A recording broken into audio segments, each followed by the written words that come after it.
ఇక ఈరోజు నాగర్ కర్నూలు జిల్లా ప్రధాన వార్తలు చూసినట్టయితే నాగర్ కర్నూలు జిల్లాలోని కృష్ణానది పరివాహక ప్రాంతాల్లో ఉండేటువంటి ప్రజలను ఒక పెద్ద పులి 15 రోజుల నుంచి కూడా బెంబేలెత్తిస్తున్నటువంటి పరిస్థితి కనిపించింది. ఆంధ్రప్రదేశ్లోని ఆత్మకూరు అడవిలోంచి ఒక పెద్ద పులి కృష్ణానదిలో 2 కిలోమీటర్లు ఈదుకుంటూ ఇటు సోమశిల అమరగిరి మధ్యలో ఉండేటువంటి అటవీలోకి ప్రవేశించిందన్న సమాచారంతో ఇటు ఆంధ్రప్రదేశ్ తెలంగాణ రాష్ట్రాలకు సంబంధించినటువంటి అటవీ శాఖ అధికారులు అప్రమత్తమై దాన్ని ప్రతినిత్యం కూడా గాలింపు చర్యలతో పాటు అన్వేషణ ముమ్మరం చేసినప్పటికీ దాని అడుగుజాడలు అవి కనిపిస్తున్నప్పటికీ మాత్రం పులి జాడ మాత్రం కనిపించడం లేదని చెప్పేసి దాంతో అమరగిరి సోమశిలలో ఉండేటువంటి ప్రజలతో పాటు రైతులు మత్స్యకారులంతా కూడా బెంబేలెత్తుతున్నటువంటి పరిస్థితి కనిపించింది. ఎప్పుడు ఏం జరుగుతుందని భయపడుతున్నటువంటి పరిస్థితి కనిపించింది.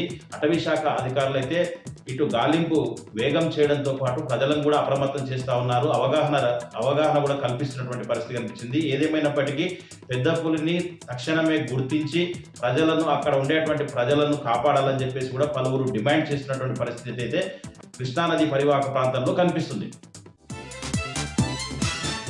మరొక వార్త చూసినట్టయితే ఐక్యతా ఫౌండేషన్ చైర్మన్ సుంకిరెడ్డి రాఘవేందర్ రెడ్డి సేవలు కల్వకుర్తి నియోజకవర్గంలో నిరంతరం కొనసాగుతూ ఉన్నాయి. ఇప్పటికే ఎన్నో వైద్య శిబిరాలు, కంటి శస్త్రచికిత్స శిబిరాలు ఏర్పాటు చేసి ఎంతో మంది జీవితాల్లో కంటి వెలుగులు నింపినటువంటి పరిస్థితి కనిపించింది. తాజాగా మాడుగుల మండల కేంద్రంలో శంకర నేత్రాలయ సౌజన్యంతో ఐక్యతా ఫౌండేషన్ ఆధ్వర్యంలో చైర్మన్ సుంకిరెడ్డి రాఘవేందర్ రెడ్డి మెగా ఉచిత కంటి వైద్య శస్త్రచికిత్స శిబిరాన్ని ఏర్పాటు చేయడంతో ఆ శిబిరానికి భారీ స్పందన వచ్చింది. ఇప్పటికే ఆ శిబిరానికి 4,000 మంది రాగా అందులో 2,500 మంది కంటి పరీక్షలు చేయించుకోగా 1,750 మందికి ఉచిత కంటి అద్దాలు ఇవ్వడంతో పాటు 150 మందికి శస్త్రచికిత్స కూడా చేసినటువంటి పరిస్థితి.